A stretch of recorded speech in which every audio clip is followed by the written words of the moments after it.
All right, ladies and gentlemen, welcome back to Nick Talks. And today, I want to go over one of the things that has helped me the most in stabilizing my life and giving me not only a more clear picture of where I want to go, but also clarifying the road ahead and showing me that it might actually be possible. And it is very simple, and it is finance management. Okay, so I'm going to kind of just go through what I use. It's very basic, it's very easy, but it has brought so much positive change into my life that, if even a couple people use it, I guarantee you're going to find some benefit. Cool? All right, so I'm just going to go through like a basic layout and you can just kind of follow me along. And like I said, it's going to be super, super easy and really not that big of a deal. But dude, it's freaking changed my life. I used to be so bad at managing money and now I'm okay at it, right? So first, you got a new big folder. This is what I do, is just finance tracking, okay? And then what I just started doing is creating 4 more folders for each quarter, so then I can kind of separate things more in depth. But you don't necessarily have to do that. I used to just lump them all together, but I find it easier to find things if I want to go back through and look. So we're just going to kind of start with like a basic rundown of what I think works. Got a brand new spreadsheet here.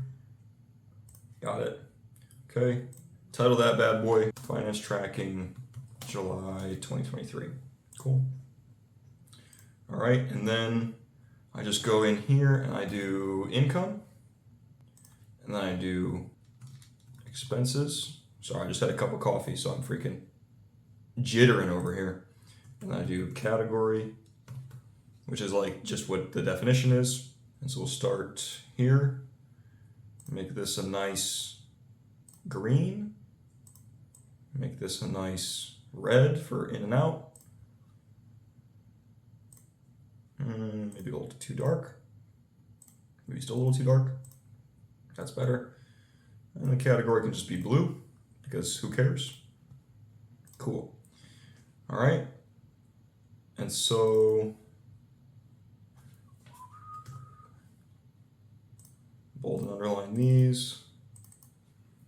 This is integral to the process here.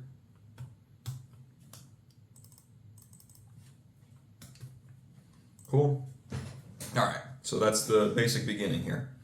And then over here, so this is going to be more up to you. And I highly encourage you to build this system yourself, because what works for me might not work for you, and you might want to change things for how your expenses are. Okay, so over here, we're just going to record what our expenses are as a hypothetical. So we'll say we'll do rent, we'll do phone, we'll do electricity, and we'll do groceries. All right, so say our rent is $1,500, phone 100, electricity 50 bones, groceries per month. This is all monthly. We'll say $200. Cool.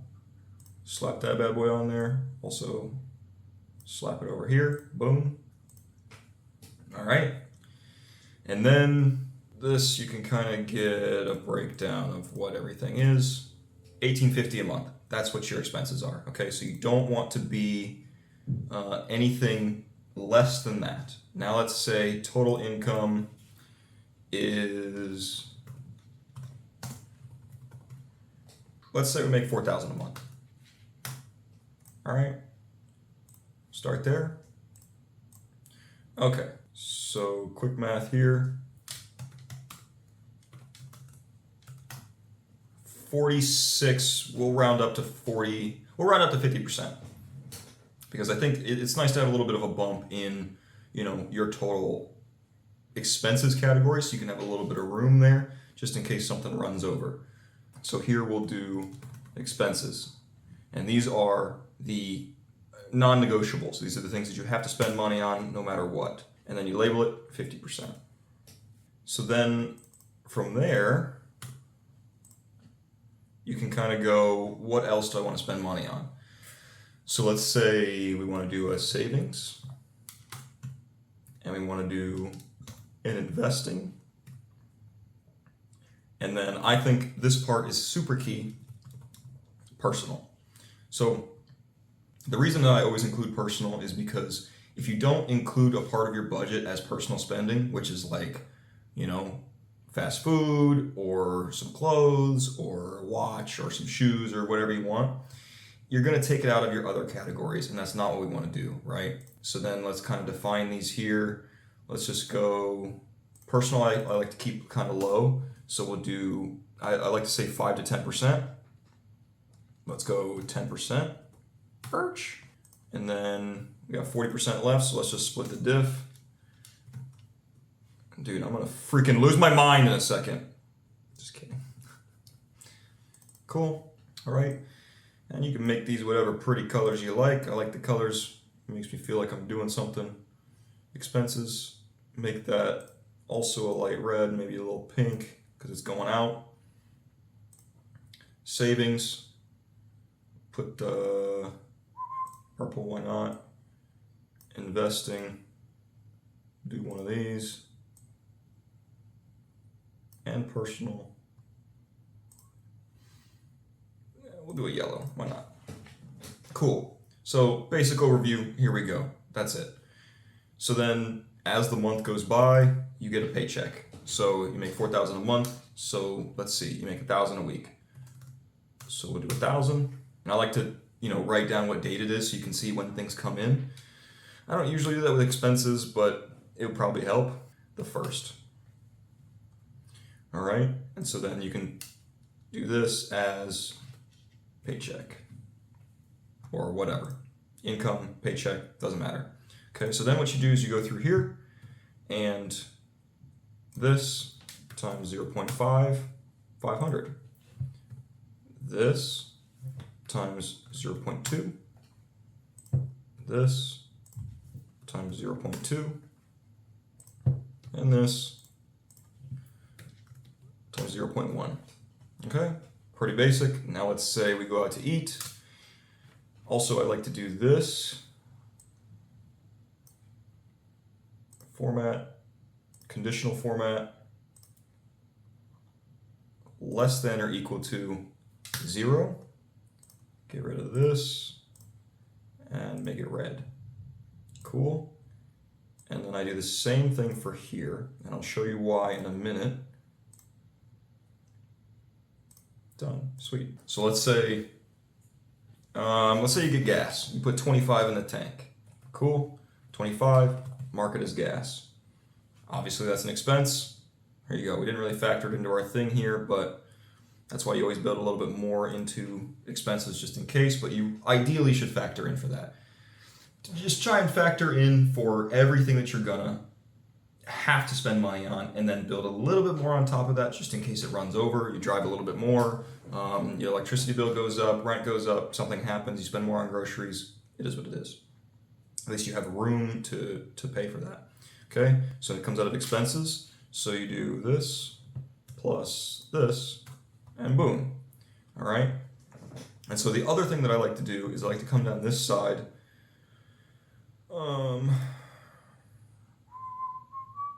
Checkbox. Perfect. And I call this, maybe we delete that and do verification.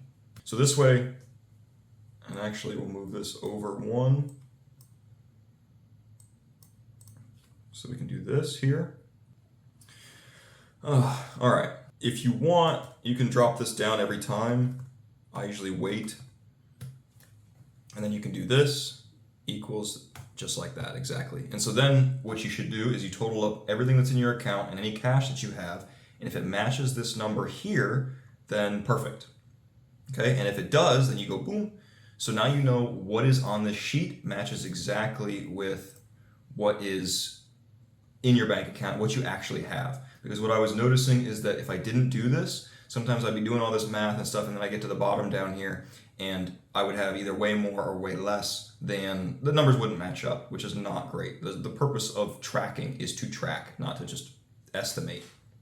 Okay, so then let's kind of go through, and then we go and we spend 45 on groceries, and then we spend that 100 on the phone, and then we spend that 50 on electricity. Cool. And then factor that in. So eventually it kind of learns your process. The more complicated you make this, the less it learns. What would be perfect is if I knew how to automate this whole thing so I could just input numbers and it would filter through, but it doesn't really work the way that I want it to. I haven't quite figured that part out, but it doesn't really matter because it takes 5 minutes to do this at the end of every day. And if you only get paid once a week or bi-weekly, then it takes even less time. But you definitely should be paying attention to this as much as possible, so that you know where your stuff is at, right? And we'll do that, and then say it's the next week. So whatever, 7-8, and we get paid again. And paycheck, right? And then you do the same thing, and you filter it out, equals this, and all the way to the end. And so then at the end of that week, do the same thing, and then I look, match that up. Does it match? Yes, cool. And if it doesn't, take it out of where you find it appropriate. So say it says 1780 and I actually have 1750. You can kind of estimate and take it out of wherever you like, I suppose, but make sure it makes sense. You know what I mean? And then, okay, that's where we're at. And then let's say $100 on a new watch. Okay, then you go to personal and add that up. And then we make sure that we have it. This is also the benefit is because you can check this on your phone as well. So say you're out and about and you're like, man, Bitcoin price just fell. I really would like to invest in that. How much money do I have in my investment category? I have 400. So let's say we want to invest 250. 250 into BTC. Go to investing and take it out. Okay, cool. And then we can drop this stuff down. And you can do this whenever you want to just kind of check and make sure that what you have on paper is what is actually real. Because if it's not, you're just playing around. Cool, check it, it works, verification. Okay, and that's also why the date helps, because you can see when it was verified last. So then, say it's been 2 weeks since you did a verification, then you run the numbers and make sure, add everything up and make sure it's all good to go. And then I also have a box because I have like my savings account, what goes into it. I have a system right now so that anything that's not expenses, if I spend any money out of these 3 categories, then 25% of that payment, so say I spend that $100 on the watch, it would actually be $125, and that $25 automatically goes into my long-term savings. Okay, so this savings is like on paper, because this is all coming out of one bank account. This is not separate bank accounts. You don't have to have all this stuff linked together, all these different places to look. It's just right here, easy to manage, and then you just have a lump sum in your bank account. But then you have a savings account as well, and you can title that long-term savings, and then that 25% can go into there. We won't do that right now, maybe in a different video, but that has also been pretty key, because then you don't have to remember to put long-term savings in, because you're going to forget, or at least starting out you will. And so this way it's easier to just have things constantly cycling in there. Now, what I also like to do, which has been pretty key, is, so we don't have to change anything of our records, but say we want to relabel things. Actually, my expenses, I just got a new car, or my phone bill just went up. I can then change this and I can adjust the numbers here, and then just moving forward, you have this reference up here to how much you put into that category, right? So what I like to do, I like to include a little special category, giving. See, it looks pretty. If it was all just numbers on a sheet, god damn, I'd be freaking having a hard time every day. But at least it looks a little colorful when you come in here, right? And so giving is like, say we go out to eat, a friend comes into town and I go out to dinner. And so then you take it out of your giving account. So whatever, we didn't have an original balance there, so we didn't do it. But this way you can spend on others without the guilt of like, oh, I got to take it out of, now I just bought my friend a pair of shoes, or I helped a friend out, like they needed $100 because their car broke down and I wanted to help them out. Now you have it built in here. So then obviously numbers grow slower. Let's say you make that extra $100 on paycheck and you filter it all through. See, and so even though these were all 20% up here, it doesn't really matter because now down here it's been updated. And then we can add that up. Does that make sense? Yep, cool. right? And so you see, like, these accounts will just grow, and then as long as you just pay attention, because your records are only as good as their keeper, right? Obviously. So as long as you're constantly in tune, and that's why I advocate for checking this at least several times a week, but ideally every day, but at least so you know what's going on. And then if you're out and about, say you're out to lunch and you see a billboard for some cool thing, and then you go on Amazon and you buy it. So you first say it's $100. I can check my phone and say, okay, how much do I have in my personal account? I've got $195, so hey, I can afford it. There we go. And then you could take that out. So then it's 100 on that thing on Amazon. And this also helps because then when you go back in, because what I usually do if I only do it once a week, you can just scroll through your bank statements and things will be labeled. And so then you can kind of match the two. You can say like, what the hell did I spend $100 on Amazon on this date, right? I mean, I guess you could even label it bed sheets. Hey, I just got new bed sheets. They're so comfortable. There you go. Whatever, right? And then you can say 718 bed sheets. And then I can go into my bank statements. I can look through the transactions and see, okay, Amazon was the same time. That's when I bought that on Amazon. And then take it out of personal. Right? There you go. So it's just super basic, super easy. It takes 5 minutes to update this stuff, right? And then you have an in-depth, comprehensive overview of exactly how much money you have and where it is all going. And you can make this as complicated as you want. You can add different categories. You can split things down. I will say that if you're making around $4,000 or less, or even maybe a little bit more a month, if you drop down below 10%, it's going to be a slow grower. And like I had my personal at 5% for a long time, and it's painful watching it grow so slowly. Now, the big question, what happens if I do this? My car breaks down and I have to get some sort of engine work done, and it comes out to $750. That's the total payment. So $750 for the car. Obviously, I'm going to take that out of savings.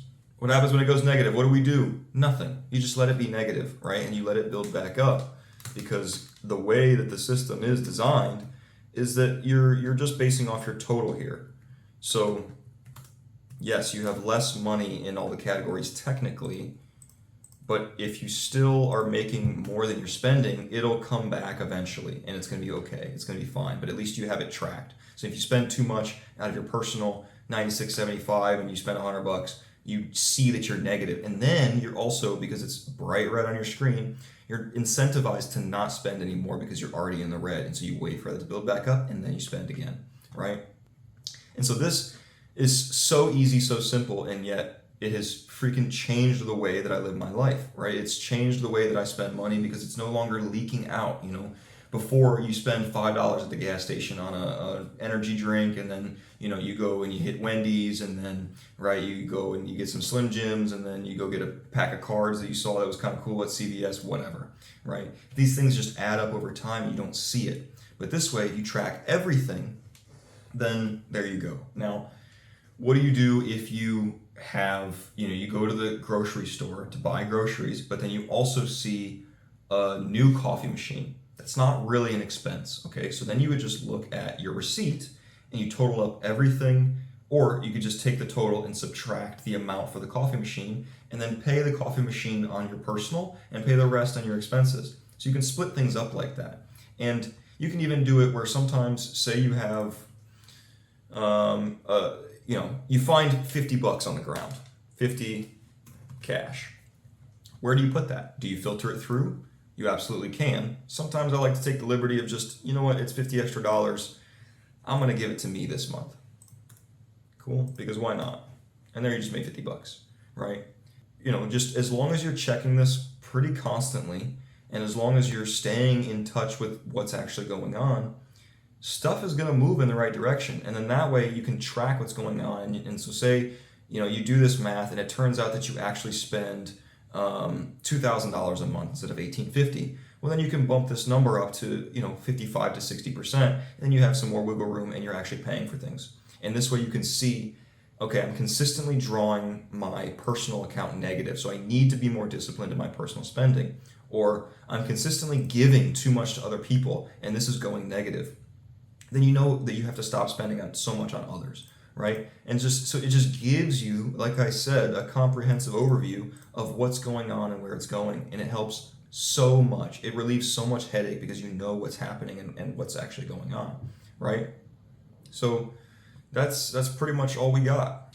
And that's the game. That's the game plan, man. And it like I said, dude, it helps so freaking much to see what's going on. I couldn't believe when I finally started tracking that, like, just how much was leaking out through the cracks that I was unaware of. And that's the stuff that gets you. It's not even like, oh, I'm spending too much on groceries. You're not, dude. It's all the BS in between.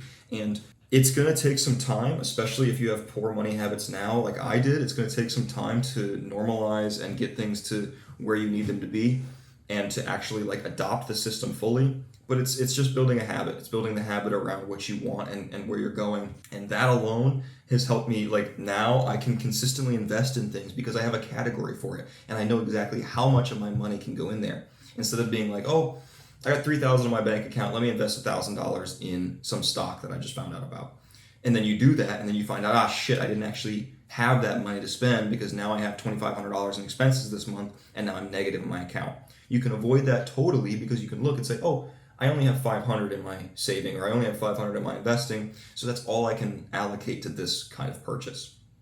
And therefore, you're good. You're in the green, dog. Try this method out. It takes 10 minutes to build. It takes a couple minutes every so often to update and keep updated. But I promise you, the more you have it updated and the more you stay on it, the better your life is going to be. It just removes the whole headache around money and allows for you to experience life way better and way more fully. Because, hey, I've got $200 in my personal account. Let me go out to a nice dinner. There you go. And that's all guilt-free because you're not taking it away from your rent this month. You're not taking it out of your phone payment this month, right? It's coming out of your pocket, and you know why. And you know where it's going. That's all I got for you today. Thank you guys so much for watching. Let me know if this thing helps you out. Try and put it to the test and use it for a couple months. And if it doesn't work, let me know. Let me know and tell me I'm an idiot. If it does work, tell me I'm a genius, because I am. And if you find a better way to automate things, if you find a better way to break things down, or a better way to set it up, let me know, dude. Share some pictures, share some links, make a video about it, and I want to check it out because I'd really like to see how to automate it in the future. But thank you guys so much for watching. And with that being said, Nick out.